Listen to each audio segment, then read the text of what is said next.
give you You the know, I key. was like, I already can't see, but now I really can't see. No, it's not live yet. Yeah, otherwise, like, pick it. You know? It's I not just live think, yet. I think sometimes we can, like, get in our own way. You know, and, like, we could, like, we try to, like, sum things up and, like, try to, like, oh, no, this is what this is. But it's okay to, like, not know what anything is. I suffer from trying to figure it out all the time. Oh, it's in escrow. Figure out, not figuring it out. Chong said it best, man. Up in smoke. Go with it. Go with it. I need Paul around me all day long. Go with it. Yeah, it should be up. You know, I Somebody have just to, said like, hi. fear because the other times I told myself to stop, like it's okay to not figure it out. What's up, man? We're like, oh, I just want to open up a convenience store. Really? That's what I did it Where's in the store? Fallbrook and Ventura. And I think Okay. being comfortable in that space It's a weird company. It's my makes you favorite comfortable company. in Austin. That's awesome. Well, yeah, it's been because I work in tech, so like my world shut down, and I was like, I'm spending more money than I'm making. So So, hold on. Right, What I kind of get it. clothing are you buying or putting in there? so like we've got like That is hair, like Makes me expensive like realize luxury it's not that streetwear, like Yeah. hair on Preston, Off-White, Supreme kind of stuff. Yeah. But then I have like Korn's first tour shirt or like So you need 80s some band Kiss shirts. stuff. So I have like Consignment or you 1,000 buying? bands. There we go. Are you doing consignment or you buying? So we do consignment and I buy as well. I'll bring a bunch of Do it. Do you want me to bring like, I have like literally hundreds. That'd be so much fun. Yeah. Bring some more Baxter shirts. Yeah, I have a lot. we We'll go. go after so we Totally. can figure it out. But yeah. It's just so much fun though. To like walk in and be like, I'm gonna wear this today. Yeah. Our lives is like the sum of defense mechanisms. we're about to do. We're just a big ball of defense mechanisms. Okay. So we are. That's what a me is. Right. Fuck, dude, this lighting is all fucked up though. You know? It's all hot over here. Alright, where's Wickham? Dark over here. Lie down, boy. Get the light. Come here, lie down. You got a couple minutes. You got the wheelies chair. Up this wall. You need help? Okay, love you. I'm gonna hit the co-pilot. He's 9. There's a dynamite. Maverick. Say That's hi to kind him. of my spot. You know what? No. Just scoot over. No, say it is. It is. Well, You look. need to move over. Well, last time I came in late. I started. And, Yeah, you weren't here, so I'm I. good. yeah, Okay, good. Sprawl out. Oh, no. because I need to do my shit. Close. Where's Gracie? How are you? Where's Gracie? Good. A little crazy. She is, huh?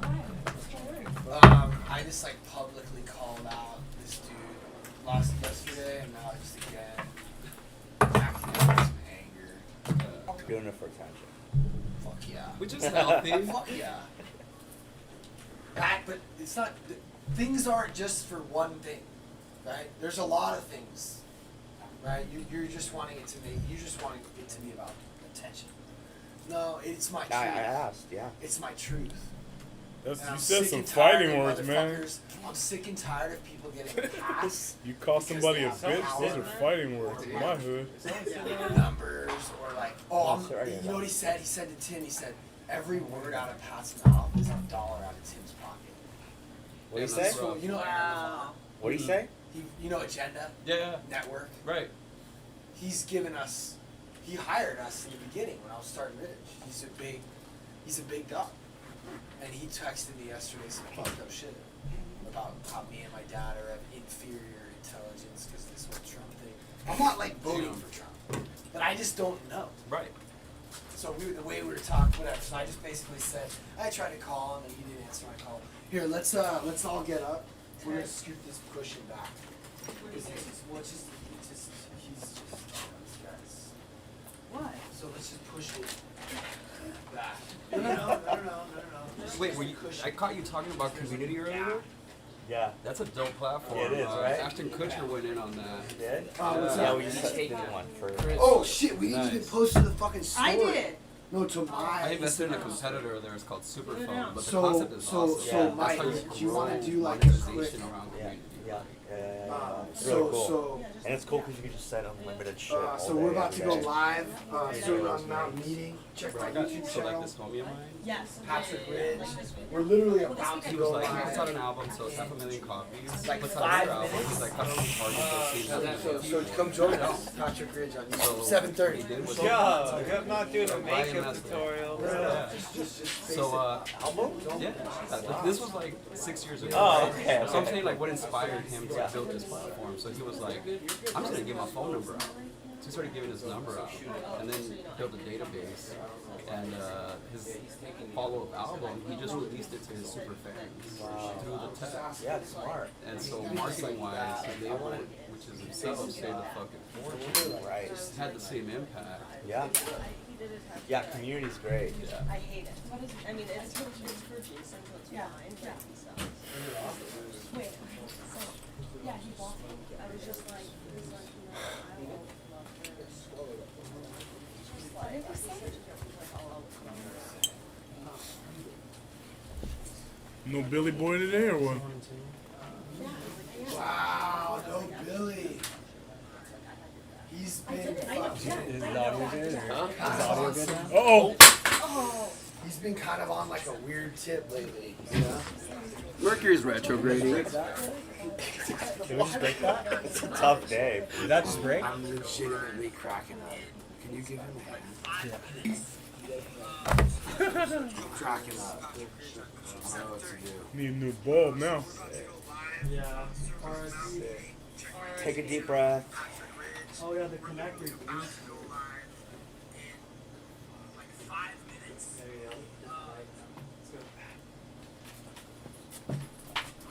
That was never meant to be, huh? Is that a wrap on that light? New Thanks, bulb. Mikey. Alright. Sorry, dude. You're good. I think those are like fucking. $80 on Amazon. Yeah, it's like 60 even. I have Prime. I'll get it to him tomorrow. What's up? I said I have Prime if he needs it tomorrow. Oh yeah, no, I do too. Okay. Just trying Thank you. to lighten up the situation. No, it's fine. I don't want to care. Okay, so. Well, you can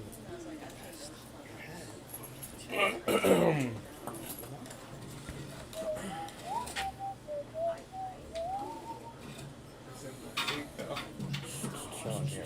I love that scene so much. That's not.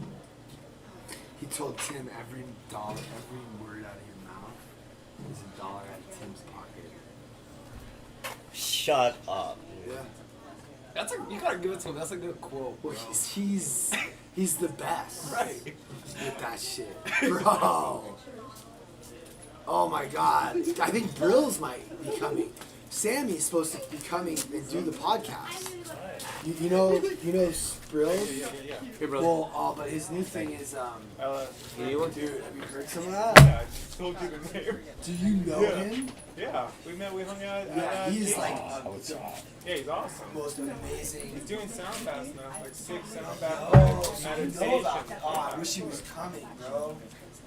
I feel like he's not. And then we got Hamish in the building. Dude, and how cool is it to be actually At a able to meeting? go Yeah. to a real meeting? Well, but just so you know, this meeting is a sermon on the Mount meeting. Well, I guess we could do the. I guess we can do the. I'm down with that. Sorry. No. Yeah, but the cool thing, I think it's cool. This meeting, it's not a requirement to be an alcoholic. The requirement is to be a human with an ego. You know what I'm saying? Like, I think a lot of people that aren't alcoholics struggle with a lot of same shit. Yeah. And once you have like the kind of time like we have, it's sort of not about that anymore. You know what I mean? So I'm trying to figure out like, and we're streaming on YouTube. Oh, good. Trying to figure out how to help. Well, that's all the only way I've been plugging people in is, I'm doing the same thing. You are. Yeah, no, I know. You're the YouTube guy. Yeah, You have been for years. yeah. It's been but it's nice to be around some humans. Yeah. Yeah. So Hamish is like the fucking Malibu. You're like a local legend, pretty much. Maybe. Malibu. Yeah, I'm living over in Westlake now. Oh, you are? Yeah, I'm like Were you down the born and street. raised in Malibu? Not born, but pretty much raised. Right. Yeah. You ever talk to Tracy or Chad Marshall? Of course. You know them? Oh yeah, they're my boys. Yeah, I love those Even guys. tilted this. Yeah. I haven't heard those names in a minute. Where do you go? Oh, wait, just because you're not. So we're at the darkest spot in the. We'll hang out. Oh my God, Lonnie, thank you. Lonnie. Thank you, Lonnie. I've been trying to get. Do you want this? Getting ready to start our meeting, and our meeting leader is not here, It's true. and I'm actually not surprised. Why? I don't know. I just feel like there's been something's been gone.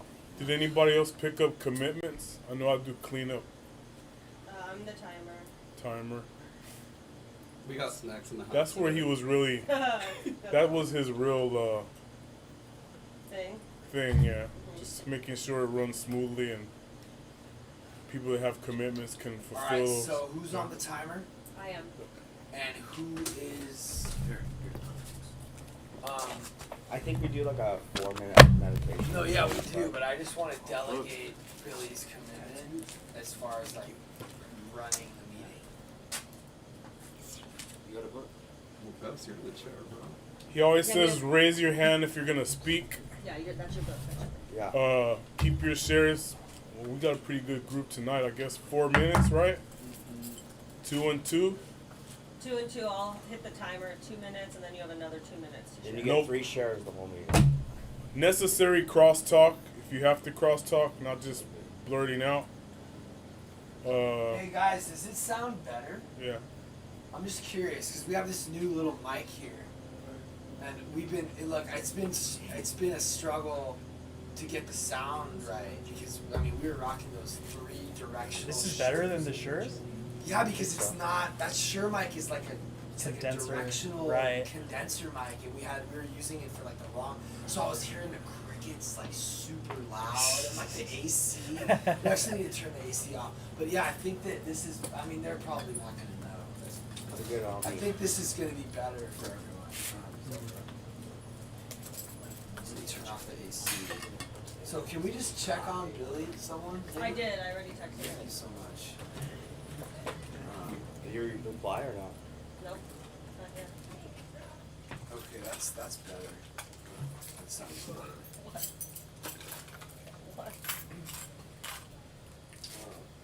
We have a seat. Where's John? Mikey's saving this for someone. Okay. Should you want me to bring? I can bring down another chair. Do we have more? No, we're good. I'm saying there's an This extra. chair's there. Oh, cool. So, is there can we get a volunteer? My name is Paul. I'm an alcoholic. I guess. He patted me. I pretty much mentioned everything that Billy mentions, you know. Crosstalk is permitted if it's necessary, not just talking over people. We raise our hands to share and introduce ourselves to the YouTube people and to the people that haven't had a chance to meet each other here. The reading starts, since I'm Billy tonight, the reading starts to my left. And we're starting on page. You gotta hit that meditation. I gotta do We that. do a 4-minute meditation, but I'm letting everyone know where we're at. Chair right there. 3 days. I think it was page 51, right? Or the bottom of We 50? do a half a dose of we acid, left then off? meditate. Yeah. Start the meeting. It's a quarter. It was Quarter? 51, I believe, at Second a to jot. last. Fine. So, True All right. Christianity? no, we read that. We're at 51 at a jot. I guess we could recap at the bottom of 50. Do you want to do the meditation first? Yeah, but I'm just getting us set to Okay. where we're at. Okay, cool. You're the leader. Call me that. I'll fuck around and have this place Cut. militant. Better know what you're talking about. Then. No, I'm just a trusted servant, you know? Filling in for my brother. So, 4-minute meditation. Quiet. All right.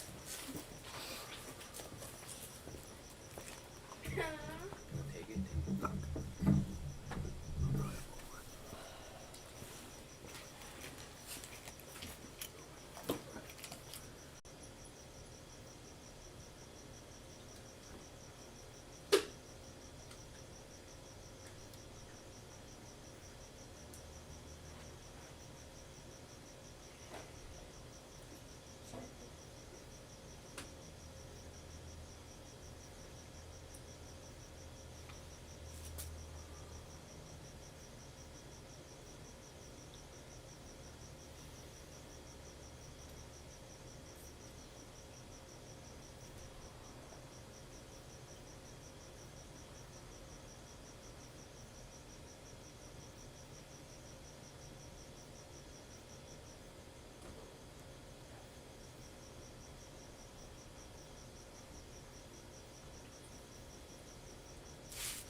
All right. Fucking itchy and scratchy over there. So one. In the sense of authorizing him to break it, he would speedily discover that he had made a tragic mistake.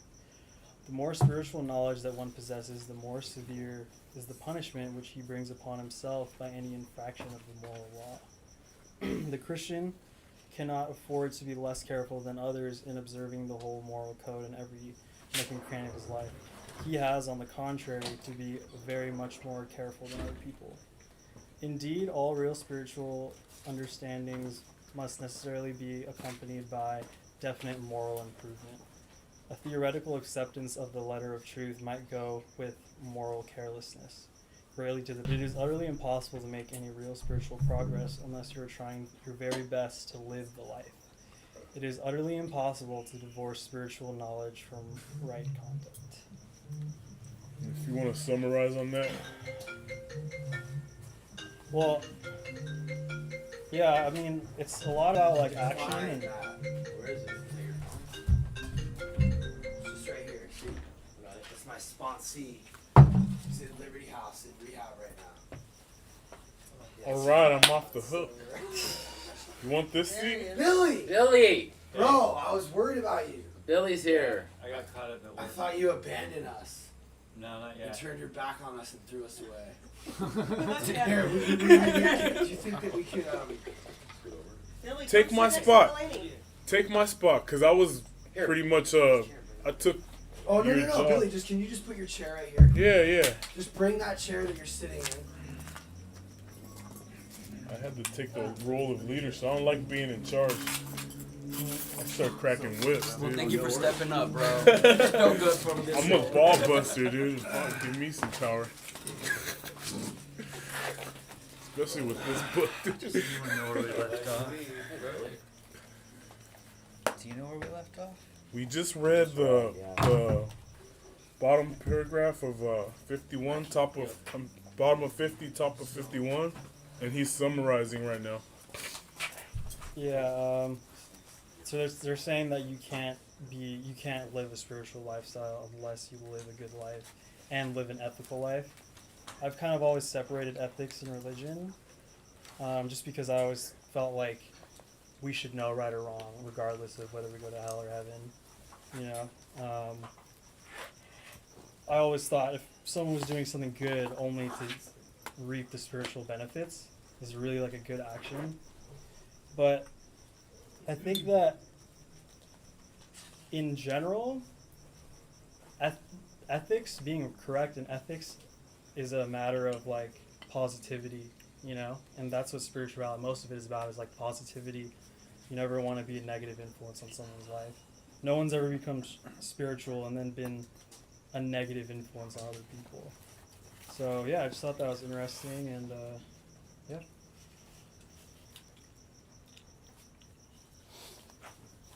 Thanks. Anybody else got anything on that one? Paul, alcoholic. We hit this on the head again, and I had hit it on the head probably about 3 weeks to a month ago about the one line here where it's like better to not even know this at all than to start practicing in this, and because of what it says here. The more spiritual knowledge that one possesses, the more severe the punishment which he brings upon himself by any infraction of the moral law. Like if I say, because you affirm to yourself that you're doing something, once you affirm something to yourself, you manifest that, and once you break that law, the punishment is worse on yourself because you affirm that to yourself. And we were reading a couple of weeks back, no one can affirm anything to anyone but oneself.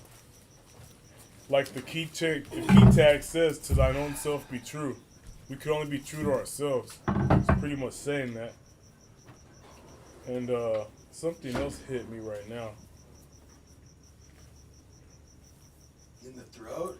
In the throat, bro. In the throat. It says, truth might go with moral carelessness, greatly to the peril of the delinquent. But it is utterly impossible to make any real spiritual progress unless you are honestly trying your very best to live the life. It is utterly impossible to divorce spiritual truth, true spiritual knowledge, from right conduct. Once you live in this life, the consequence is worse on yourself. Because ego comes in and self-worth comes in, and I think somebody's talking about judgment comes in, you know? It gets real quick. You know when you're lying. You can only lie to yourself. Who cares about the facade you put on in front of people, you know? You gotta sleep at night in your own bed. So, that's what I got from that recap. DDA? DDA. I got a couple things on this that hit hard. Is one, what Paul was just touching on, is the more spiritual you are, the harder and bigger pretty much of it is to go into the ego. And I see that a lot lately, could see it a lot in this meeting. I think we could see it a lot all the time. It's like the more, especially in religions and things like that, the more someone puts themselves as like the spiritual higher ground, like I'm the spiritual person, and they feel that they put themselves on a pedestal, that's why it's so much more of a thing, because it's putting them above the moral law. And the truth of being is to actually be, as in be a part, as in not to put above, but to be a part of everyone. And I think a lot of people, especially in the spiritual stuff, they put themselves in this above thing or this enlightenment thing, and this enlightenment thing kind of raises them above the higher amongst all other humans, when it's, I feel like it's kind of the opposite. And this is what it's kind of saying. It's like the more you put yourself above the law is the more you have the sense of authorization to break it. So the more you put yourself above anything, your ego is just taking over, and you're just breaking the common knowledge of being part of the full one in the source, because you're putting yourself above something. And a lot of the work, I've even talked with Billy about it, is like we're not above anything. We're more just being, we're all a part of it. And like that's what I think this book always says to me all the time. It's like we're all just a part of it. And like this thing just doesn't work unless we, no matter how deep you get or how much you look into yourself, you realize like we're all just part of the one source. There's no above anything. And the second we go into self and we put ourselves above it, that's where the ego comes, and that's where you're bound to fall.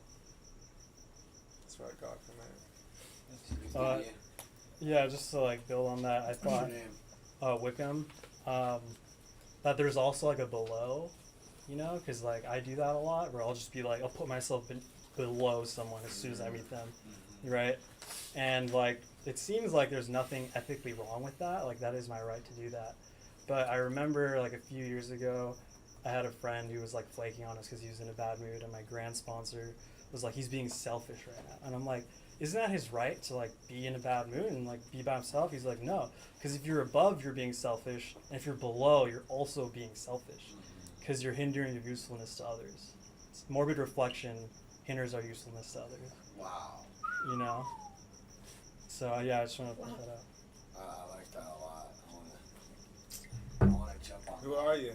I'm Pat. I'm an alcoholic, and right now I'm kind of in like a weird rage, ego rage place. I think.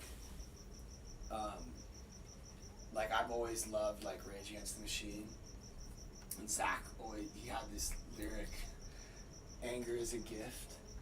He like whispered it like before like the drop on like Know Your Enemy or some shit. And I had that as like my middle school quote. Your anger is a gift. Anger is a gift. Your anger is a gift. I didn't even know. I didn't even hear the your part. Yeah. But I just wrote anger is a gift, and I think that I've used my anger and my rage as like a motivating power in my life to accomplish a lot of things, you know? And I'm noticing it coming back in. Okay, because we can defeat the ego, but it's rebuilding itself. And it's figuring out new ways to enter our life. So I love what Didier said. It's like, I'm just a part of the whole thing. And what I do is I go like, oh, it's never the middle. Like, I don't want to be in the middle. I either want to be better than or worse than. And I think this whole thing is about finding the middle ground.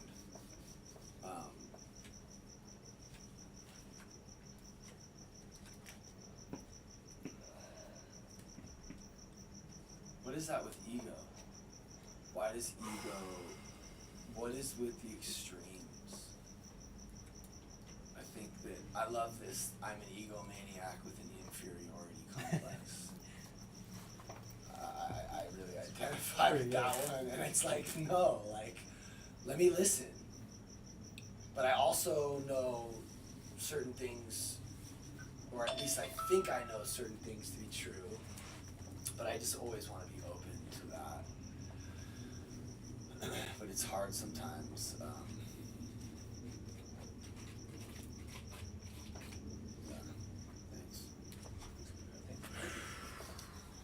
So my name is Greg, and I'm an egomaniac. What's Yeah. up, Greg? Right. So something that really spoke out was how it says it's utterly impossible to make any real spiritual progress unless you're honestly trying your very best to live life.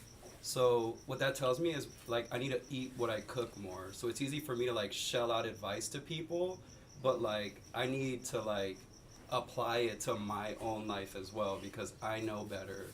And so because I know better, I'm held to a higher regard, right, than the person that doesn't know. So my fall will be harder because I'm going to be harder on myself. So yeah, that really spoke out. The Bible says, "Don't take the splinter out of mine before you take the log out of yours." Oh shit. Let me just say one more thing that I was thinking about. Sorry. Pat alcoholic. Hey, Pat. The more we do this, you were saying it's harder to like not do it. Like the more the path narrows, the more spiritual, like the better we get at doing this stuff, being spiritual. I don't think it's necessarily that it gets harder to act out. It's just more painful when we do. So like I might have been able to have anger and rage be my motivating drive for a long time back in the day. But now I've been in it for like 24 hours and it's like killing me. Because I know that it's not the right way.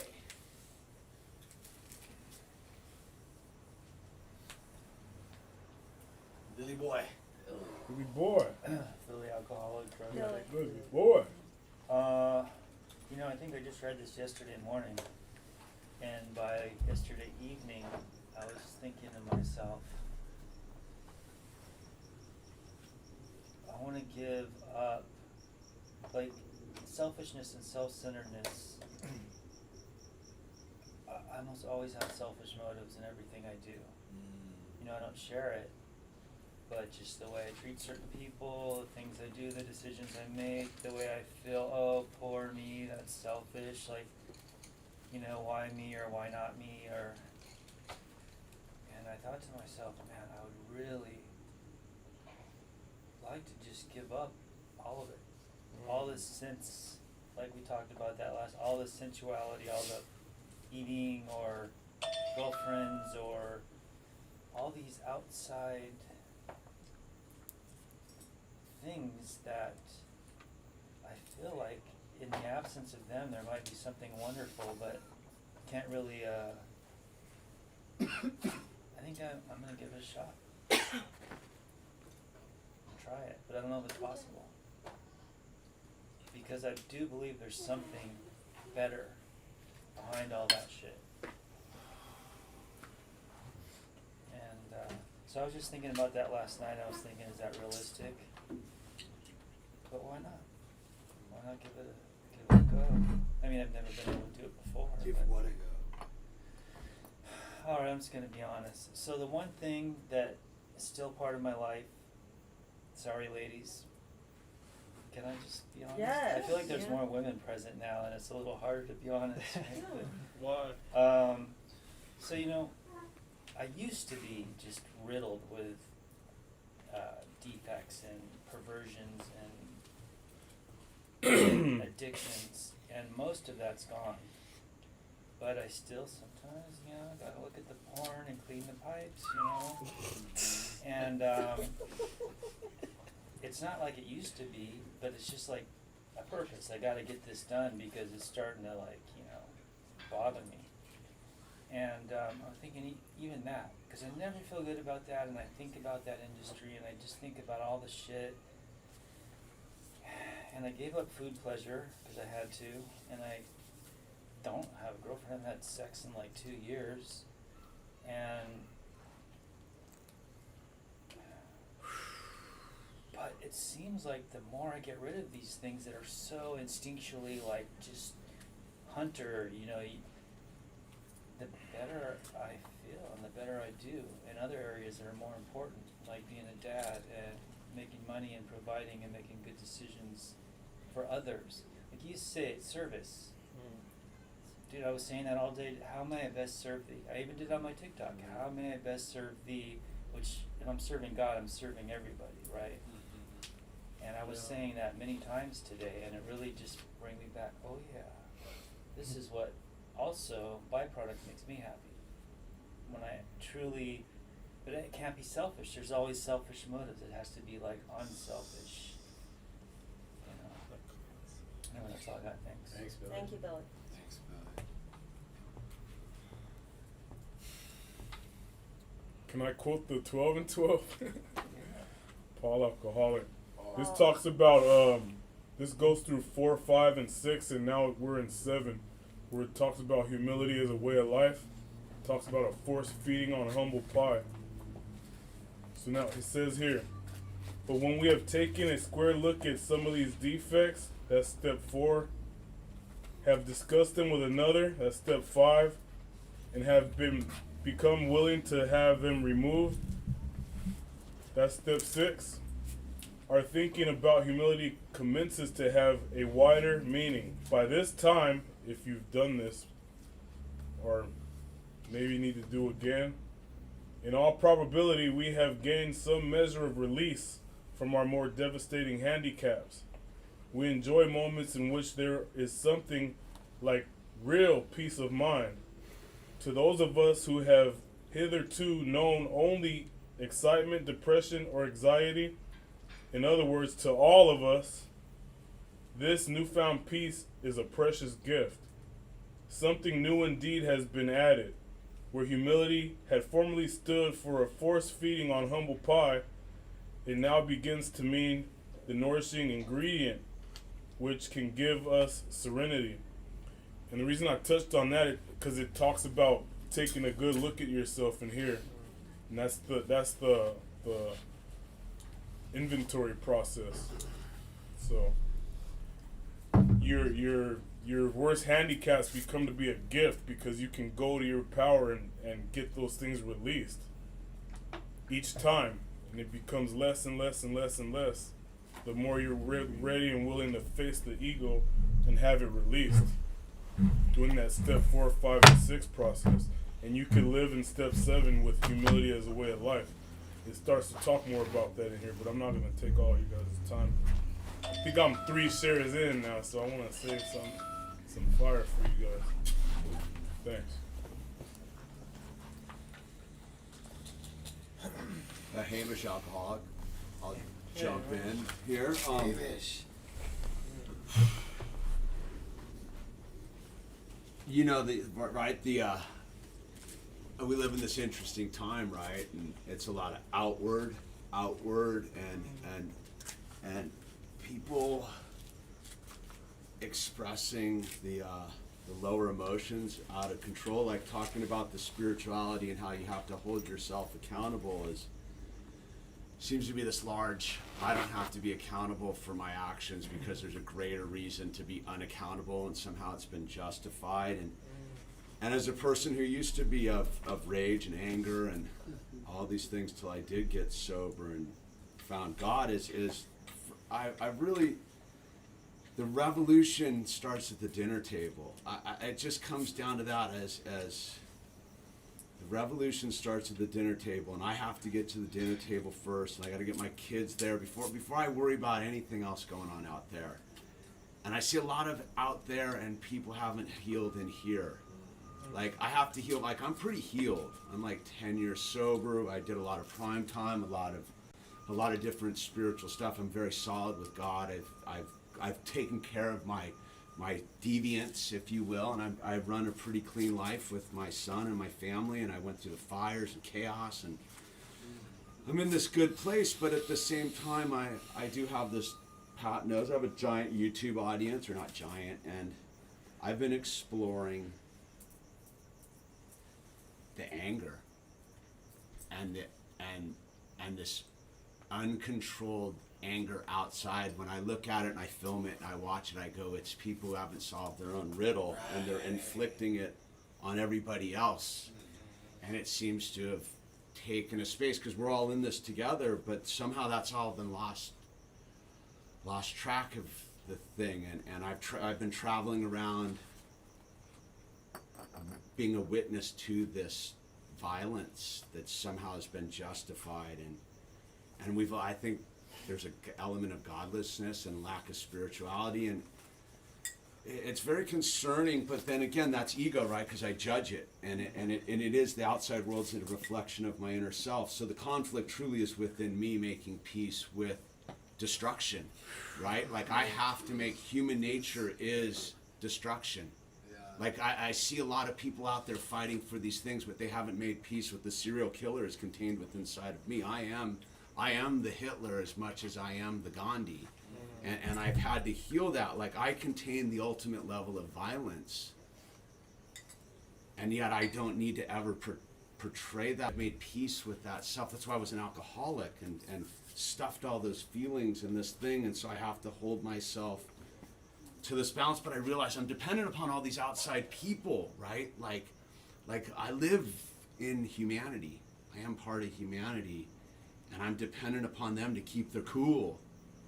But I see it, and I'm like, wow, outside, inside, right? And how do I have to go back to the dinner table constantly and go, who am I? Because if I get too worried about outside, I forget about my boy and crafting with him. And it's a lot, and I'm grateful to be here because we've all, I don't know about you, but I've been experiencing the outside world, but I haven't had I used to be an AA-er, dude.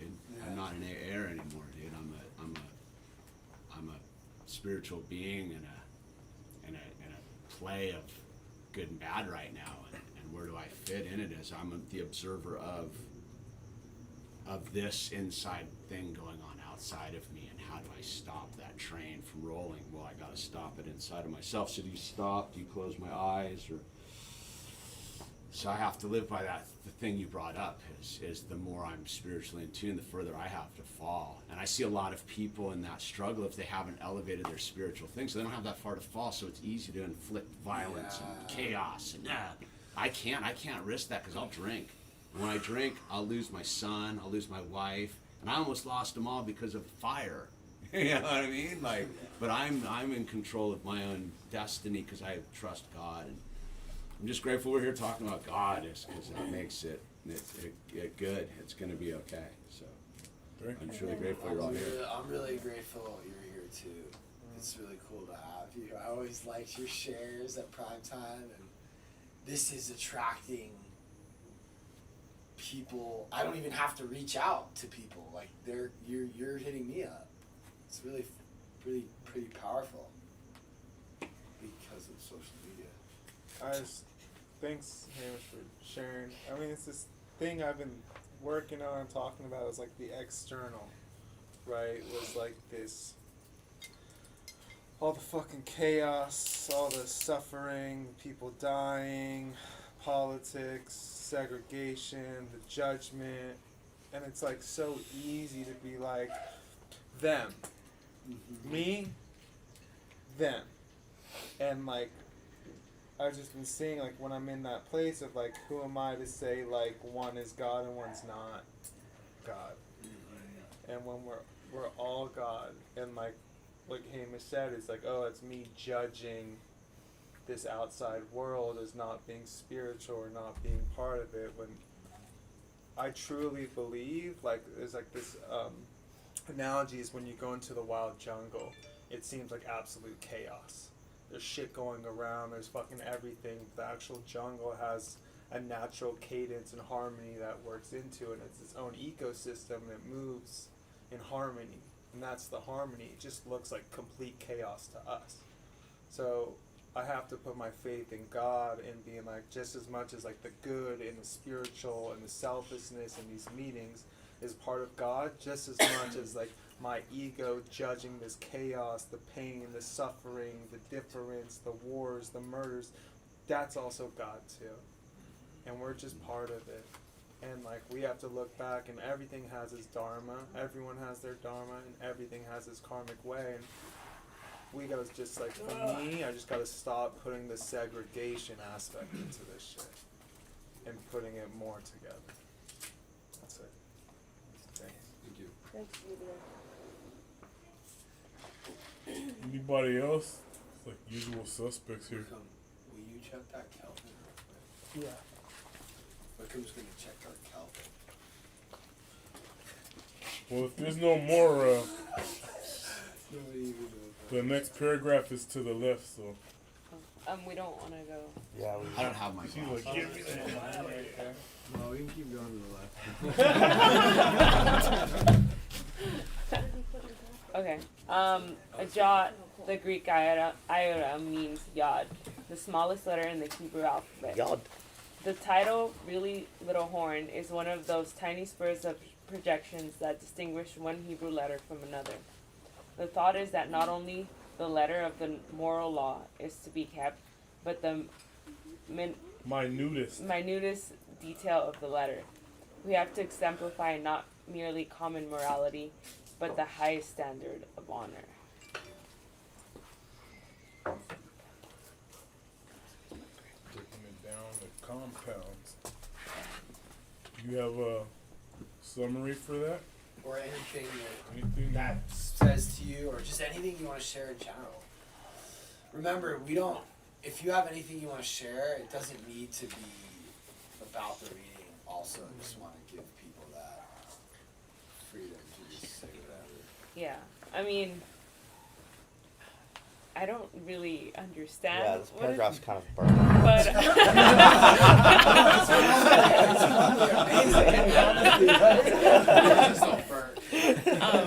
We just don't Your face is understand burnt. My face is burnt, yeah. Yeah, I don't really, I don't think I'm that deep, but, I mean, just from, like, what the different letters or words that are in there, I just think that, like, morality is, like, this big thing, right? Like, that encompasses, like, all of these different, like, parts of our life, and it's, like, too big for us to swallow completely, right? So, like, we have to take it, like, one bite at a time and kind of, like, figure out how to, like, live our life in a way where we can, like, slowly progress into something, like, greater, like, living at that, like Billy was saying, like, right? Like, just living, free of, like, just our ego and just letting go of everything and just kind of, like, being, like, with the world, you know? I don't know if that makes sense. I got a little of thank an you. explanation on this. I think he's reiterating what he says in the paragraph prior, where he says the Christian, don't take this as a religious thing, the Christian cannot afford to be less careful than others in observing the whole moral code in every nook and cranny of his life. He has to, on the contrary, be very much more careful than other people. Like, then he goes into the jot, meaning little, the most minutest detail of the letter, looking at every nook and cranny. That's going back into doing the work, looking at your life and doing the work, taking a self-inventory and continuing to take inventory down to the finest minute detail of everything. It says not to skimp on anything in the big book when you do your 4th step. Or when you do your 5th step, it says make sure when you do when you're going into 5 and into 6, it says make sure you did not skimp on this step to look at, cross every I and dot every T. You gotta do that in reverse, you know. Look at every nook and cranny to get everything clear. Someone wrote a question in the book, and you want to answer it? Anissa said, how do you put yourself in service of supporting an alcoholic without feeding into the ego and egocentric attitude when intoxicated? I don't even mess with people when they're intoxicated because you're talking to nothing. You're not talking to them. I don't know. That's a tough question. You have to know situations. And He's got it. It's just like the only thing. It's like that question is already about I and how that drunk person's affecting you instead of just holding space for that drunk person and being there. A Hamish alcoholic. Hamish. We have our book tells us it's attraction versus promotion, right? So we share our experience, strength, and hope. Like as with this whole new space we've got, I deal with alcoholics all across the country have nowhere to go. I used to tell them, this is what you do. You call central office, you do this, this, and that. They don't now. So now it's we just have to like let them tell us what it is and share that it's a hopeful story. Like I can't judge anyone ever, because it's like the spiritual thing. I can't tell someone what to do with God. I have to live by the principles. Like if I can't be sober in my own actions, like every corner of my actions, why would someone want to get sober with me, right? Like I don't need to tell them anything. I have to act accordingly, and I think our literature is very clear on that one. Is we don't tell them anything. We just suggest through our own Says presence. lay out the spiritual toolkit. Yeah. Well, I'll piggyback on what they just said. Is like you gotta be the example, like you said. So whoever that is, maybe get an Al-Anon, or I don't know if they're sober or what. I said I would send them Al-Anon meetings. Yeah. Yeah. We talked about this on page 49. It says never try to force other people to accept spiritual truth. Instead, see to it that they are so favorably impressed by your own life and conduct and the peace and joy that radiate from you that they will come running to you of their own accord, begging you to give them the wonderful thing that you have. You just be an example. If they have any questions, you share your experience, strength, and hope. Can I finish? Can I share about what I wanted to Go share? ahead. Yeah. Yes, please. Okay. So, ironically, I always end up reading, well, I guess pretty much the same thing we read. I read earlier the same thing, and I used to read this stuff and the AA literature, and I used to think, fuck, I have to give up everything, and it sucks. And my life's not mine anymore. I'm a servant of God now. What kind of bullshit is that? I thought I was getting sober, right? Now, like where it says here, highest standard of honor, at the end of the paragraph we read there, by looking at every detail, every small thing. And that's why we watch our minds. What are we thinking? What is my emotional temperature right now? God, what is the truth? Am I judging? Because it only benefits me. I mean, I'm the only one that benefits from doing this, and I'm not sacrificing or losing anything. I'm becoming a better person, and I feel better about myself. So my attitude in the beginning was like giving up, but no, I'm not giving up anything worth having. And we read that somewhere back there too. And I like how it says honor, because I feel good about that, like an honorable person. Everyone loves an honorable person, right? Mm-hmm. That's all. Thanks, Billy.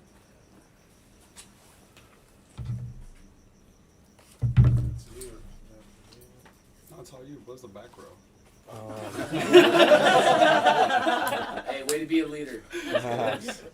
The scribes and the Pharisees, in spite of their defects, were for the most part worthy men, leading strictly moral lives according to their lights. Unfortunately, they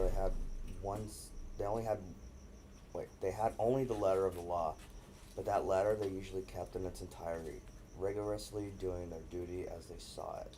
Their faults were the fatal weaknesses of the religious formalists everywhere: spiritual pride and self-righteousness. Of these faults, they were sublimely unconscious. That is the deadly malice of these diseases of the soul. And they did strive to fulfill the laws as they understood it. Jesus knew this and gave them credit for it. And here he warns his followers that unless their practical conduct is in every respect as good as, and even better than that of these people, they need not suppose that they are making any spiritual headway. Spiritual attainment and the highest standards of conduct must go hand in hand. Unless both are there, neither is there. For the throat. Dog's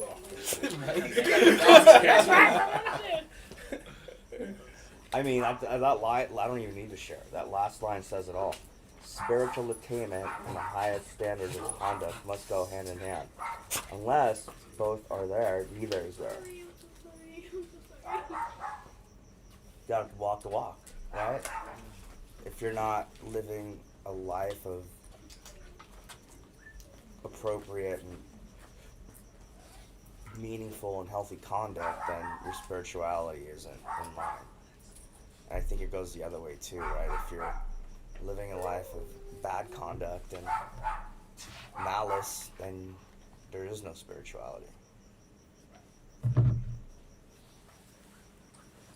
My sponsor used to say the light's either on or off. That's it. It says in the big book, God is all, everything, or He is nothing. That's it. Why even fuck with this spiritual way of life if you're gonna play with both sides? Yeah. The Bible says you cannot serve two masters. Nope. Lights on or off. Either you're in it or you're not. No half stepping. And I think it just says, like, even if you're in it or not, like, you have to act that way, right? You can say, oh, I'm all in spiritually, but if you're not living a life of spiritual principles and conduct, It'll show. It's not, yeah. It says in this book, what you are, shout so loudly, I don't even hear what you're saying. We read that a few weeks ago. Yeah.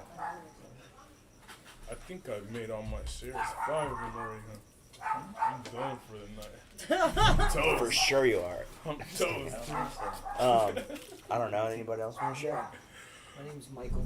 Michael.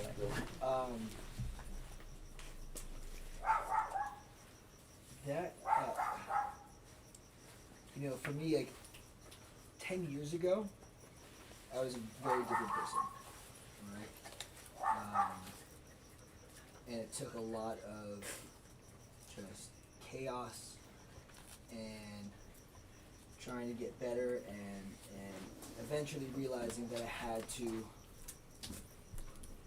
fix what was inside me in order to fix the world around me, right? And before I would just try and fix the world around me and think, okay, I got like the job back, I got the girl, I got the car, cool, like everything's fine. But that would all just sort of crash and burn eventually. I heard this story, kind of changed things for me. It's this little boy who wants to play with his father, and the father's busy, he's an accountant or something, he's, you know, kind of just shooing his boy away. So he takes a map of the world out of like a National Geographic magazine, he takes this map and he shreds it into tiny little pieces. And he gives this pile of pieces, you know, to his son, says, here, put this map of the world back together and we'll play. So he figures he's got his son busy for hours trying to put all this shit back together. Son comes back in 5 minutes. And the father's like, how the hell did you do that? And the son goes, well, it's easy. On the back of the map was a picture of a man. I just put the man back together and the whole world fell into That's place. right. And so that, hearing that story, literally, like, that was the beginning of the adventure for me, right? And I had a lot of growth. But I'm realizing now, just in reading this sentence, you know, spiritual attainment and the highest standards of conduct must go hand in hand. Unless both are there, neither is there. See, I guess if I have to admit to myself, I'm sort of resting on my laurels because now, like, my life is pretty good. Like, it's pretty even tone. Like, I don't behave the way I used to. I operate in the world differently, but I'm not. I've sort of, because I'm not reaching for anything. I haven't been reaching for anything deeper. I've sort of hit a stalemate, and I have nothing like that seemed dire or dangerous that's wanted to entice me to move forward. But if I have to be honest with myself,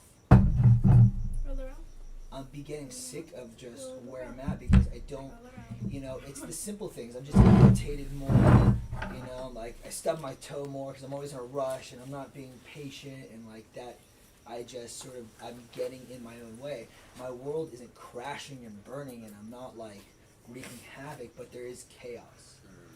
It's not like, but I judge it, it's not that bad, like I can deal with it, like, you know, I'm fine, but at the end of the day, like, I'm not this, I'm not attaining any more spiritually than where it was, you know, and I'm definitely not living to my life to the highest standards. It's all right, it's fine. Again, I'm not wreaking havoc, but I know there's more. Progress, not perfection. So what happened at the last birth? We don't have nothing. I'm Greg. Greg. So a takeaway here is like, so I get to set that standard they're referring to as far as the highest standard. Like that highest standard is set in my heart and in my mind, right? So what's my highest standard is different than the person's next to me highest standard. And that's really cool that I get to set that standard myself, and I get to call myself out when I'm not operating in that higher standard state.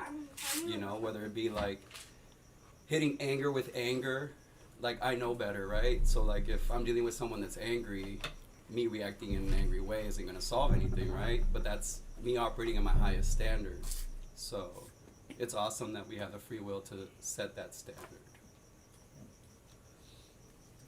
Thanks, Greg. Thanks, Greg.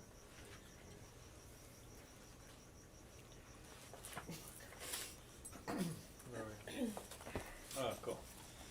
As you grow in true spiritual power and understanding, you will actually find that many outer rules and regulations will become unnecessary. But this will be because you have really risen above them. Never, never because you have fallen below them.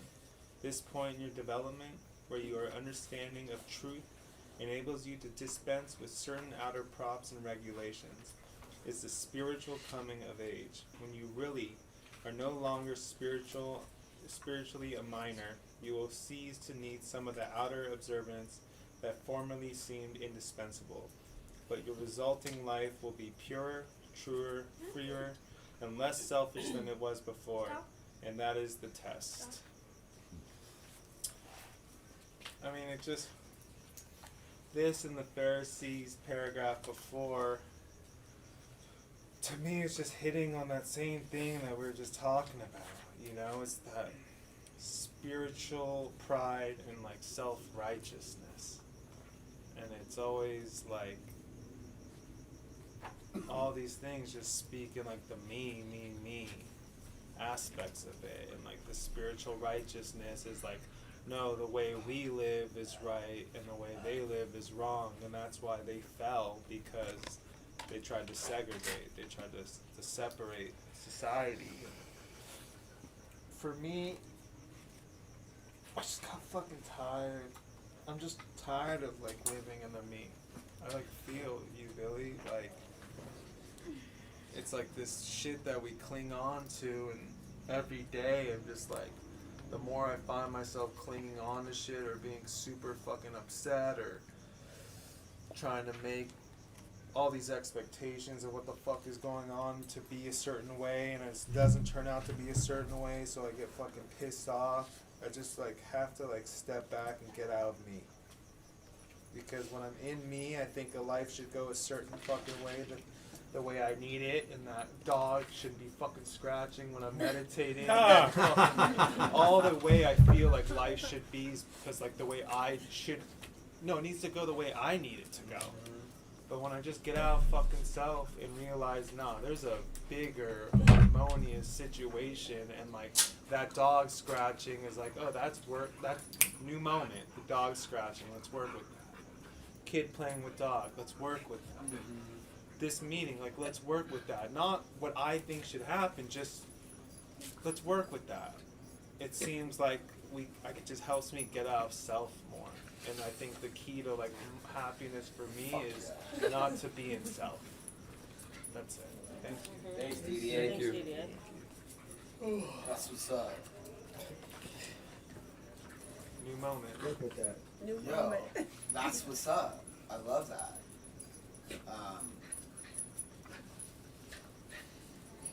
Like having no expectations. Like I'm literally like only ever upset because I had expectations for whatever it was. Like I wish I could just wake up like the dogs and just not even be thinking about what I'm supposed to get or what I might lose. I guess that's what we're trying to do here. But the only way I can do it is if I know that the other way is wrong. So like being aware of my mind and my ego and my selfishness and self-centeredness, like, oh, we have to notice it because we're humans. The dogs aren't aware, they're not self-aware. So self-awareness is like it's like the coolest thing, but it's also like the most fucked up thing. Because now we have to like, and I think that's why like humans created these spiritual principles thousands and thousands of years ago, because it's kind of a trip, right? Someone on the live stream was just giving you props for your boots. Someone in the live stream was like off topic, but the girl's shoes, boots, and the flexibility. It's so cool that we have this. I'm just honestly, I just am so. I know I say this pretty much every meeting. I'm just so fucking stoked that we're doing this, and I think it's. I don't know. For me, it's like makes it even that much cooler that we have people in like different countries like shouting out her boot. Like that's just so cool to me that anybody, like I just hit up Sammy, like, yo, like whether you make it or not, like here's the meeting, like jump in. So it's just I'm just so proud of what we're doing, and I'm so grateful that this is what God's plan was for me, and I think this is the most important thing. There's nothing else that's more important than this. The Hamish alcoholic. I'm just sharing so you guys get to know me, because I don't want to be the guy who just sits in the background and observes. Share, bro. But this is relevant. So 2 years ago, about this moment of interface where it's the choice between ego and God is my whole town burned down, my house burned down, and right then my wife's like, I'm leaving you, I want a divorce. And what? So yeah, but no. So this is the beautiful thing is I'm standing there and I got my truck and my son. Got nothing. I don't know where I'm going. I don't know what I'm doing. At that very moment, it was the choice. Ego, I know what to do, or God, you're gonna run the show. And God, I just gave it all to God. And I tell you this for hope, out of hopefulness, is instead of me doing anything about the outside world, I focused on my boy, and I just started working on myself. I didn't get mad at my wife. I just started working on myself, and we're all healed, living in a rat house over in Westlake, happy, abundant. Life is better now than before, but I didn't have anything to do with it. I just focused on letting God heal me and becoming and it was all I would have learned, because I know you from your voice trips me out. From Prime Time, right? Yeah. Okay. We learned a lot about this, and lucky you were saying about being an alcoholic is I got to find God through trauma, and then when the real trauma happened, I knew how to I didn't have to make the decision. I'd already made the decision to let God guide me through this moment, and everything worked out. And I hold that true to what's going on right now on this planet. Like, God's got us if we want Him to. Yeah, man. If we let him. Yeah. Mikey Alcoholic. Mikey. That was quick. Is that done? Am I done? Yeah, you're Yeah. That was easy. That buzzer knows, right? Yeah, just what everyone's saying, like, tying this all in. For me, it's I'm truly grateful and truly, I say this a lot, but I'm grateful that somebody told me the truth. And for me personally, it's that I'd never have to drink or use drugs ever again, whether I want to or not. And for the longest time, I feel like I didn't give myself enough credit, although God, my spirituality has changed drastically from the beginning to now, and it'll probably change tomorrow. But looking at all of that and then seeing that a higher power or a God, let's say God of our own understanding, the God of my understanding is always willing, you know, and that's where even in meetings, like, I would get so upset, maybe I'd crosstalk or say something or hold a resentment when it's like, oh, God willing, you'll stay sober. And like, that just stuck with me for the longest time, because it's like, God is always willing.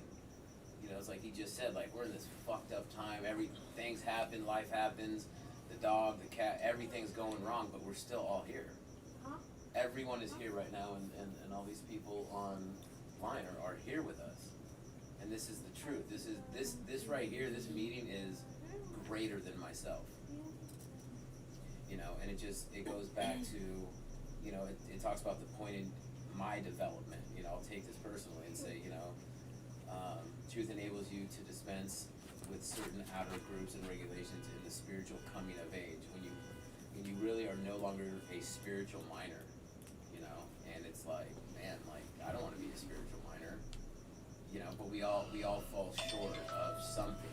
You know, it's like Greg said, it's like the standard we live by, we make that standard, you know. And I think with friends and family and other people trying to do what we're as long as I'm with somebody or others that are trudging the road to happy destiny, like that's where it starts. That's the standard that I want to hold myself to.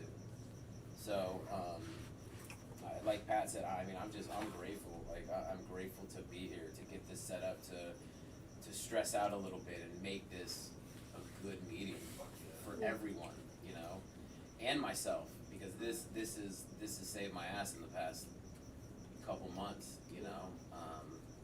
So I'm grateful everyone's here, and I'm just truly grateful for this book and this message, and for everyone here. Thanks. Thanks for everything you do, man. Yeah, man. Happy birthday too. Hey, Oh my thanks. gosh, Happy birthday, yes, How many Yeah, years? man. No, stop. No, how many years though? But we should throw out like some fucking chips or Bring that crate out for him.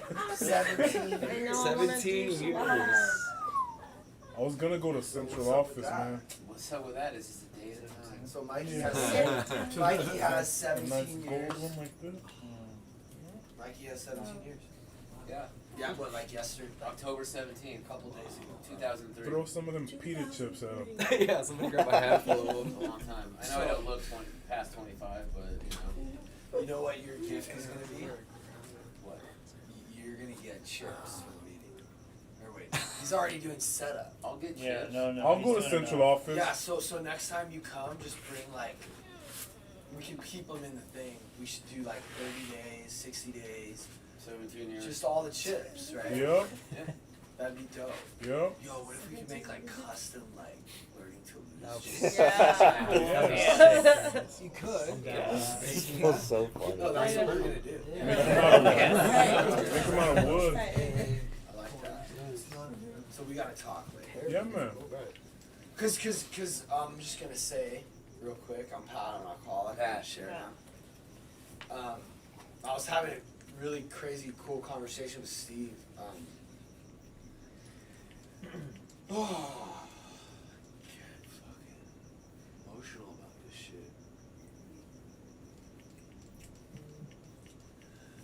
So yeah, Steve is a friend of mine. Well, he's like my partner. Well, he's one of my partners that I've had with different things. I'm always trying to do things with like my friends, like build things or just have like a common goal and be creative. I'm like an artist at heart, and I like to do things. And so Steve is someone who I've made like art with for a long time. And yeah, he has like a lot of anxiety. But he's not sober. He's not an alcoholic. He doesn't really identify with alcoholics or AA. And I think that's what's really cool about this meeting is it doesn't need to be about that only, you know. And we have Norma here, who found us through was it TikTok. TikTok. Yeah. And, I mean, she's here, like, and she's not an alcoholic, but this disease has riddled her family, and she struggles with anxiety and fear. Fear is something that we all are faced with. You can call it like a demon trying to attack us, or whatever, however you identify with it. You know, I think that these principles and these stories in the Bible and these myths, you know, the God, like the dragon in the cave, like it's fear. You know, it's fear that's the enemy is fear, and that's what we need to. That's why we feel anxiety. And this is this is like our sword or our defense against that stuff, you know. So he, we were just talking about how he applies these principles in his life, and he doesn't identify with a God. He has no faith, and I was explaining to him what my God and what my faith is, and it's the same thing that he does. I just call it God because when I'm sitting by myself alone and those feelings are coming, he was talking about the lizard brain. So we have, most of our brain is the lizard brain. Act on impulse, eat, fuck, talk shit, be angry. That's like the lizard brain, which serves a purpose, especially if we're out in the wild trying to kill our next meal, which is like this fear instinct, this survival instinct it's inside of us. Like this is what we have been for thousands of years. We've had to get our food, getting our next meal wasn't promised, you know? So now we're in this new world with these instincts, these God-given instincts, and I think that some of us have them to a heightened degree. I know I for sure have this survival instinct. It's heightened. Like it's not like a normal instinct that like a normal chill person would have, you know. And other people have different heightened instincts, you know. So this is our defense against those instincts, and God is just a word that I identify with, like love and not the lizard brain. It's like not my, it's just not me. All it is it's not me. So let me just try to like separate me from me, and then there's space now for like this other thing to come in. God is a trip. It's a weird thing to talk about. And it's hard to explain something that can't be explained. But that's all we're trying to do here, and that's what this book is trying to do. It's trying to explain shit that you can't really just say. You have to sort of transmit it with like an energy. So maybe one day he'll bless us at the meeting or on the podcast, but it was cool to be able to kind of have that conversation with him. I don't really know what that had to do with anything. The 12 and 12 calls the basic instincts sex, security, and society. Yeah. That's the lizard brain. Yeah. We're talking about. They go hard. They go way Yeah, hard. say it again. Sex, security, and society. Yep. In a nutshell. Yeah, I did. Oh. Norma. Yeah, just like going off of what Pat was saying right now. Like I've had like a really, like I grew up in like a Christian household, but I've always had like this really weird vibe going on with God. And like when this whole COVID thing happened and everything shut down and stuff, I thought things were just gonna get really shitty for me, but it actually happened the other way around. And like where I'm trying to get at is that like, I have anxiety, like terrible anxiety. I'm like afraid of doing everything because I'm afraid I'm gonna fail all the time. And like it just got to a point where something clicked in my head where I was like, maybe I just need to let go of everything and just kind of let it be, like just kind of ride with it. But like that's really hard to do when like I don't have anything to fall on, I feel like. So I think like I'm like spiritual minor for sure. Like I haven't even scratched the surface about like, you know, spirituality or God. But I think like my first step was just like letting like God come in, so that when I was afraid of doing something, I could just like know that if I fell, like someone greater than me that had like a divine plan for me was gonna like either pick me up or just like make me feel comfort in like failing. So like what you said right now, just being grateful for like every moment, and what Didia said earlier about just like experiencing every moment, like that's like where I'm trying to get at. And like this is all beautiful because it's just like everything just connects, you know, everything in life just connects, and just like the way that every moment happens is like just like a fleeting moment that just like will never come back. So like, can we even identify whether a moment is good or bad? You know, it's just a moment that we're experiencing, and if we allow ourselves to like make ourselves like part of it, then there can never be good or bad. It'll just be like a memory in your mind. So yeah. Thank you. What's that saying? Nothing's either good or bad, but your thinking makes it so. It is what it is. We make everything, we give everything all the meaning that there is. We're giving it that meaning. Yep. That's so refreshing. It's kind of is, Right. Like it's up to me to interpret, right? Yeah. No one else gets to tell. Yeah. Can either be an experience to learn from, or you could turn a fucking molehill into a mountain out of it. Well, you know where it gets difficult is when, you know, just listening to this podcast on the way here, and they started talking about child trafficking and all this stuff, and murder, and people killing each other, and you gotta think, I mean, that's God too, yeah, or what? I mean, if it's all God, it's kind of hard, you know, it's a challenge to, like we're saying, go with it and be chill, but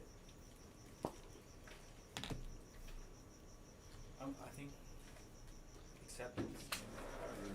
I don't know. There's some things that are pretty fucked up. That are not chill. Yes. Well, it's not chill. Yeah, but it's part of the world and it's happening. Yeah, I remember having this conversation with my grand sponsor. I was like, how could there be a God with this war and like, you know, the atomic bomb and nuclear warfare and like, you know, the shitty shit that goes around in the world? And he told me, he's like, how could there not be a God? Like, we're all still here.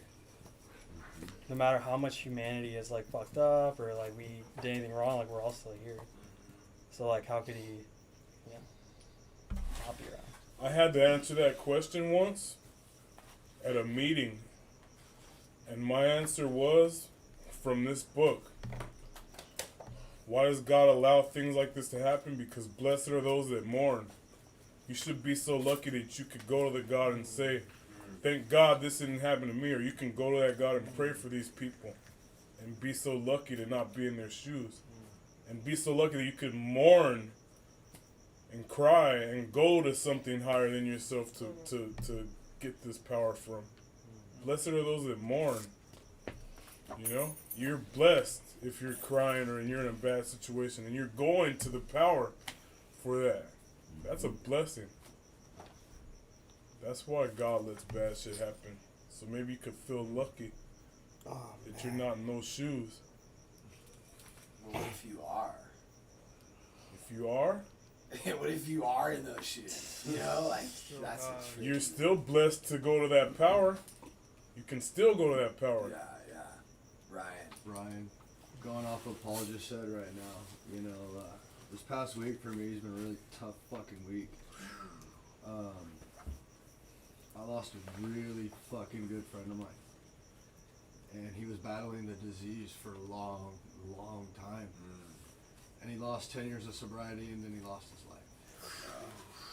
And this has been eating me up so much the past couple days, and what you guys are going through, and not even what you guys, me, and just the battle is just so fucking gnarly, man.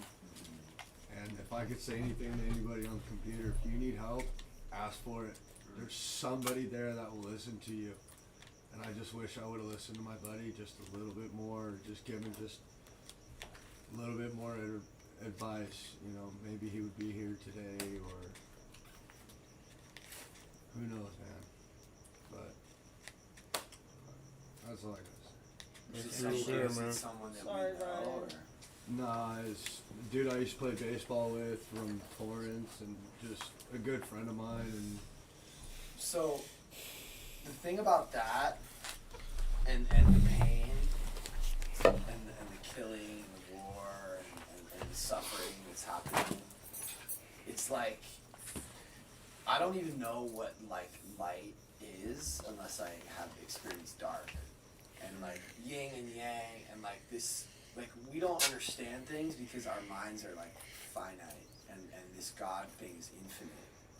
So I feel like those questions, like, I remember when Dane died, it was just like, how is this, like, what am I supposed to take from this? And I was actually able to take a lot from that. I mean, I feel like he's probably the reason that we're even here right now, because I took this fucking,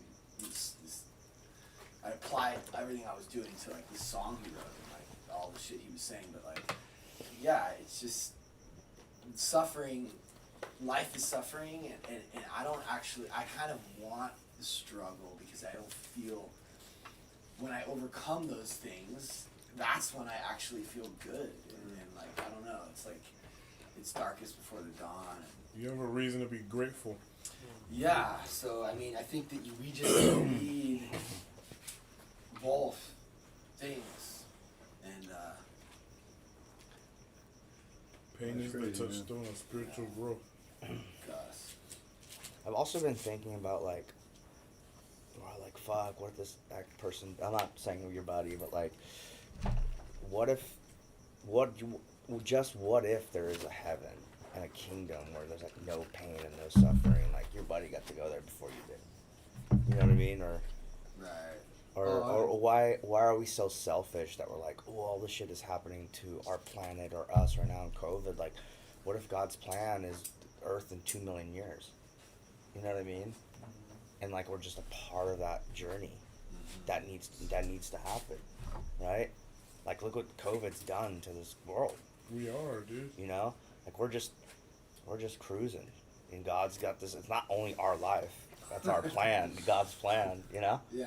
Like 1 million years ago, dinosaurs, fucking comet hitting it, boom, now we're here. Apes. Like, what if God's plan is bigger than just our generation, and, you know? And what if? I mean, like, God exists after I die. No, it is. Right? Hamish, alcoholic.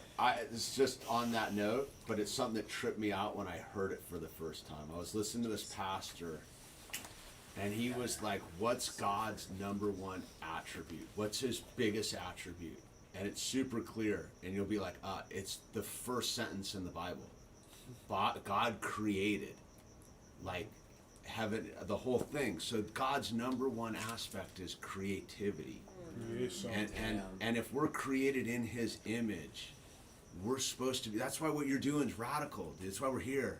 Like, we're supposed to be creative in everything we do to reflect God. It's not all this other weird doom and gloom stuff. It's this light of creativity, and we all have attributes that we've been kind of keeping hemmed in. And now is our time, due to this weird circumstance where there's no more BS. There's no more time on the clock. It's now. Get creative for God. People are suffering all around us out there because they think they're alone. But we all have these God-given sparks of creativity. Some write, some sing, some drive, everybody does something. And no one needs to do anything but be creative in their own space. And when I heard that, it like unlocked this thing of like, oh, it's creativity. Like what you're doing, like you're reaching people because it's creative. You know? It really is kind of a trippy thing. We'll just read the first sentence in the Bible and you trip out. People get caught up in that tail live vision and get distracted. Yeah. to be. I think we're the most creative when we're tapped into that. We're just not. You used to tell me that too. Great. That's why we are what we repeatedly do. Recently, I took inventory on my routines. Where like I was like, how am I spending my time? And so I created like, this is what the best version of me looks like, right? So like being true to reading, being true to certain things that matter to me, right? So just not losing sight on like what our routines are and what we repeatedly do and how we repeatedly treat people is who we are and how the world views us. Sorry for your loss. No, thank you. Yeah. No, but I totally agree with that 100%. I mean, Wait, so you're saying, look at what you're spending your time doing? Totally. Take inventory of your day and how you spend it and how you treat people and how people treat you, right? And then we get to adjust that routine in our life to say like, this is how I should be operating, but this is how I operate, right? So like getting hammered on a Wednesday night wasn't something that was a part of that best version of me. Right. it's crazy you say that. You know, I meet people now who knew me back then. Like, dude, what the fuck happened to you? You know, you knew me, dude. I was an angry fucking dude. Neeps knew me. I mean, and now you're like, and you know, and changed. people are just like, dude, you are not you anymore. Like, That's this cool. is awesome, you know, and it's because of this, and it's because of everybody here. And it's, and you can go deeper. So awesome, Ryan. Yeah, it's good. Yeah. And we So can cool. keep going deeper. That's the crazy shit. The blue clay, bro. The yellow clay is like what you see at first, but then the blue clay, Bob Anderson, the guy who started Primetime, he wrote the blue clay, which is actually your sponsor. No, it's in this book, isn't it? Yeah, it's the preface. Emmett But Fox he did the blue clay. workbook, Yeah, Which it's is not a what- workbook. It's the manuscript. which is what our grand sponsor. I'll bring some when I make copies. There's I have the master copy. No, the blue clay is like Blue Clay meeting on Wednesday night. that's what They our go off of the manuscript. yeah. Sasha is our grand sponsor, and he has a blue clay meeting. Is it on Wednesdays? I'll We're bring still some trying to manuscripts get when I him can to get come to them. here, but- I have the master copy. That helped me a lot when I was going through Split Up. The blue clay. Yeah, I just studied Yeah. that and read that. The shoe fits, you must wear it. We were reading that for a while. Yeah. It's deep. No, actually, that's the thing I want to do. Actually, in this meeting, is I want to, like, we're gonna move on to some new reading. Yeah. Like, who's your boy?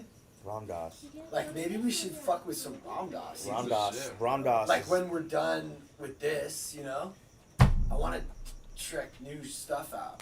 But I mean, I don't know when or I run Ram Dass. Well, we should put a steering committee together so we can discuss these things, you know? Well, yeah, here we are.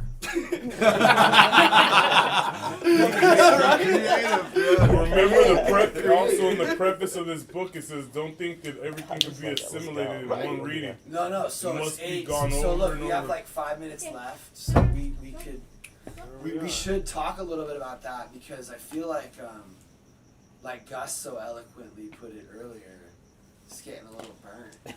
No, I'm just joking. I'm totally I mean, that paragraph Never shouldn't burnt even be on in the this. book. It's not. So So I can rewrite it. Yeah, what is his name? No, I'm just joking. We're on You always find 51. new shit, dude. We're on It's page hard. 51 right Kicks now. in the nuts, dude. So yeah, But we've skipped around Fuck a it. bunch. No, we We're have- at 52. Top we of have not Look at skipped all around to at your all. life. Yeah, I thought we did the Beatitude. We Or did. even the Oh, As- yeah, as my the bad. dude who just randomly shut up because I saw some No, clip. it's two Hamish. different other Yeah. books. All to your Whatever you're life. doing, And the Ten Commandments. I don't know if you want to fuck with it that much because, like, you I- saved I my was life just gonna tonight, say that. dude. You know what I mean? Wow. Like, I was like just gonna say I showed up like I needed to be here and hear this. I've been fucking out in the weeds for 6 months, man. Like, Dean family and trying not to buy into the fear and the bullshit and the thing. But I haven't sat with a group of human beings like this in a long time, dude. Wow. And whatever we're reading, I don't give a fuck, dude. But like, I just so stoked to be in a group of human beings, dude. Yeah, That's glad not you're in a here. supermarket or sitting there with their fear on and. You have to get home. No, I'm just saying, just are you don't fix a car that's working. Can you hang? Yeah, totally. And do the podcast? Yeah. Let me. Yeah. I mean, that's gonna be some hours. Whatever. Because I'd love to have you. That's cool. Yeah, that'd be great. Oh yeah, I was gonna say also what Paul was gonna say. It's like it's not different. Right. like let's just I can give you a Ram Dass book, but it's not different. Yeah. They're all speaking the same language. It's all going We're reading about being one with the source, and we're able to speak our experiences about one with the source. Doesn't matter who's writing it. We're we're gonna be speaking about it, and this is locked in. This is pretty egoless book right here. Nuclear glasses is pretty fucking. So maybe we'll just read it again. Eckhart Tolle is a beast. When we finish it. But like, Hour of now. But It's all beaten in the now. But it's also Yeah, cool. it's It's also cool, like when people like Didier who are reading other stuff can chime in, or Paul, like we'll read this, and then Didier can jump in and be like, "Yo, like," and you relate. Some It all Ram Dass becomes shit my sponsor told me to it, they all you know? become a fabric, man. dude, it's so. That. I'm like writing a thesis right now. It's the most linear thing. Yeah. So I'm reading a thesis of all these different philosophers over the years and years, from the Book of the Way, from the Tao and the old Lao Tao stuff, for like Maharishi stuff, Maharishi stuff, and like all these different things. I'm reading the fucking Bible. I'm doing all these different things. Fabric's the same. All the same. Yeah. They're all saying Yep. the same message, and all these different people. Like I'm like getting into like the Bhagavad Gita right now, which is like the whole Indian scriptures. It's all the very same. It's all speaking about selflessness, being one with the source and connected, and all these people and all these wars and all these different segregations of religion and wars and everything about a bunch of people saying the same exact thing, and it's interesting. We have a few minutes left. We should do burning desires and take one question from online or something like that. Anyone that didn't share want to share? Any burning Anybody want to desires? share the Ding of the Somebody- Chance? Nobody Wanna got share? to share? You know what? Wanna share? I used yesterday. I just think that it's probably better if I just probably don't share it. This isn't an AA meeting. Well, okay. What's your name? I'm Taylor. Taylor. I'm a lot of things. Oh, yeah. I've been in and out of 12-step programs for almost 20 years. I had some time in 2010 and relapsed in 2013, and it's been pretty difficult for me to get over 90 days since then. So it's been a really rough couple years. You know, not to bring up depressing shit, but I lost a fiance not too long ago to this, and it really gave me an excuse to really hit it hard. And you know what happens is I clean up really well. I come from a family that wants to see me do well, and they help me out with every opportunity. So, you know, the week after I get a car, I either total it or end up in jail, and that's kind of my pattern. And I don't know how much longer I could do it, you know. And the thing is that, you know, my favorite part of the big book, I used to be a big book thumper, right? But it's really hard for me going to an AA meeting anymore. But to live upon a spiritual basis or die an alcoholic death are not easy alternatives to make. You know? And that's kind of where I am and who I am. Now is like, yeah, I might die, but sometimes I step into an AA meeting and I'm not sure I really want to be here. So, you know, I trust Danielle, and I know Danielle's a really good person. She's one of the only people I text still that I'm not getting drugs from. And, you know, she told me to come down here tonight, and so I'm glad I did, you know. I'm so glad. Welcome, brother. Yeah.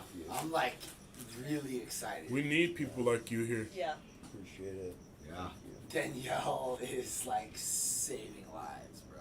We love it. And we're trying to do that. I fucking feel I get it. Like AA is like this weird thorn in your side. But I used to love it, dude. But once you disconnect and go back, it's like, God, I used to love this. But now it's just a place. reminder of all the shit. Yeah. But that's why let's just do this. Yeah. Just, bro, all you need to do is show up here every Monday. Yeah. And call me every day. Okay. I mean, that's not that hard. Like, you were probably going to Tijuana to score fucking whatever. Not what we go through to get dope. You know, calling. Plus, you can come by too. Yeah. I'm stoked, bro. I see you. Yeah. Very clearly. I appreciate it. Yeah. Well, I'm excited. I appreciate it. Thanks for sharing. Yeah, thanks for Yeah, sharing. thank you for sharing. Yeah. Appreciate it. Yeah. Do we have any? Just gotta find the guy on page 18, dude. Says the ex-problem drinker who has found the solution, who is properly armed with facts about himself, can generally win the entire confidence of another alcoholic in a few hours. If anybody Until has such any understanding is questions, reached, little or nothing ask can be them accomplished. now. Find somebody you can talk to, man. When you can trust, you can confide in. Like I said earlier, that's the meeting, brother. Yeah. When alcohol Here we talking go. to I got a good one. You guys ready? This is what we're dealing with, okay? Bunch of people gathered around talking about their favorite book as if it's true. But like you said, it's all good. Like, all right, like, I'm gonna take that. And for me, there's It's the capital T I truth. would No, live for stream me, the there's trolls literally- to totally keep you on track, dude. For me, there's literally no other truth. Capital T truth. Besides, it's like that thing in that show. Well, it's really. I know it's this really much is simple. true. I know. It's like I only know this is true. You feel it. That God exists in our relationships with others, and that love grows from forgiveness, and those things that He said at the end of that show. That's the only thing I know to be true. So if you're saying that he's saying this, I love that we can just laugh about it. I You know, a bunch of people talking about a book, they think it like. Well, That's actually true. We do think this is true. no, we know because We it's know. changed our lives. Yeah. Right? So we have decades of knowing that if we do this, our lives get better. If we don't, we self-destruct. I love this, talking about their favorite book as if it's true. So, like, my mind can go two separate ways with that. One way is fucking, what the fuck, bro? Why are you trying to spit venom when we're trying to do the love thing? That's crazy. Or I can go like, Yeah. that's exactly right. We're talking about our favorite book as if it's true. And for us, it is true. And, you know, I don't even want to go as far as to say I know it's true. Okay, Because yeah. I don't know a goddamn Well, thing. I know it's worked for me. No, I know. All I know is that, yes, I'm happier when I'm doing it. And I don't ever want to act like I know shit. Because that's that spiritual pride thing. Right. Well, it says in the big book, you begin to know. You begin. Yeah. But It's it beginning. also feels good to have people here. Because usually it's me alone in my bed looking at this hate. And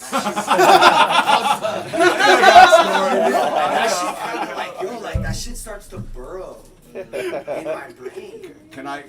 If we can be together, like we have a whole crew, like we know this shit is true. Shouldn't read the comments, dude. What? Shouldn't read the comments. Oh no, I don't. No, like I literally haven't Stop that shit, read a dude. single one in almost 20 years. One time I trolled this. Yo, that's what's even more exciting. This dude was like, he was sure. Danielle told me to watch it, and I started using while I was watching it. And I was like, well, I remember being. I don't know what I said. No, but I he was spit talking venom. Yeah, he spit in a the bunch of comments, bullshit. and It he was a habitual hater. Line stuff. Yeah. He was. Everything comes full circle. It's boring. I love that. Put I him in love charge that of the he's comments. I love that That's he's dope, dude. here now. Yeah. And that was great, right? It was a great experience. So that's Yeah. the other cool thing is this person is here. Yeah. They're in the fucking meeting listening, Yeah. and they're just We need that, man. We're not all Or sane it's a on the Russian same bot. day. right. You know what I mean? Just like with Tim last time, if everyone just agreed, it wouldn't be the He same. said we're not like all this. sane on the same day. Yeah. So cool. So we can hold space for the haters. I respect people that question everything. Yes, I do too. That's the fifth agreement, by the way. You know the 4 agreements? The fifth Yeah, agreement man. is be skeptical but listen. Yeah. Really? Yeah, it's a book Yep. in its own. The 5th agreement. Yeah, Four- Don, yeah. he The wrote 4 a fifth. agreements is a beast too, dude. Yeah, it's a quickie. Be skeptical. But it's like, That's the 4 words. Be Listen, impeccable. in your yeah. word. Be Yeah. skeptical but listen. do everything to the So fullest. that although you may be apprehensive or critical of what everyone says, make sure you take it all in. Damn. Yeah, that's amazing. When I worked in That- I'd be treatment, like, we yeah, did I've a been 4 doing that since agreements meeting. 1984. So Wait, what did maybe you say? I was like, yeah, I do that. I've been doing that since 1984, but I just don't listen that well. Yeah, well, we're very rebellious by nature Yeah. and closed-minded and oppositional, Yeah. which is okay as long as we're able to have enough humility to hear and be like, ooh, maybe that's what's up too. I mean, dude, like I was always anti-Jesus, anti-God, anti-religion, and I was that. It's almost to go against that was almost more punk rock than to be Jesus was punk doing rock, that. dude. You know what I'm saying? Like, so to be open to this thing. Big time. Super rebel. The capital G. Jesus was the most punk rock. He wouldn't get signed. Alright, cool. So we're 10 minutes. That's over. right, Paul. Yeah. One more thing. One more thing. What happened to Billy? He just Billy left. Hey, one more thing. Not a question. Just grateful got for what until you guys 9. are doing. You brought Billy's a bumba brought a clock. whole nother level to Rock into my clock, thinking in my Like life. he's in there getting naked. I only tell them normal when you get So he's just reading. I guess I'm. Oh, go ahead. No, just real quick. Someone just said I only feel normal when I watch you guys. That's right. Keep watching. Keep watching. Thanks for being here. So I guess I'm putting the leader Right. cap back on. Yeah, pump that shit up. We're winding this meeting down. Once again, I'd like to thank everybody on YouTube, everybody that's donated. I'd like to thank everybody that helped set this meeting up. I'm going to help break down. Everybody that came, keep coming back. So if they want to donate, how do they? Already told him what the cash out. I'll give him my cash app right now. Learning to lose. Right? Learning to lose. Learning to lose. Cash app. With that, Not a glove lot. Normal, right? Can you take us out with a prayer of your choice after a moment of silent meditation? You just say God. You just say God. Oh, okay. Or our Father. Or our Father. Either one. Okay. You pick. Like now or No, in a When we second. wake up. okay.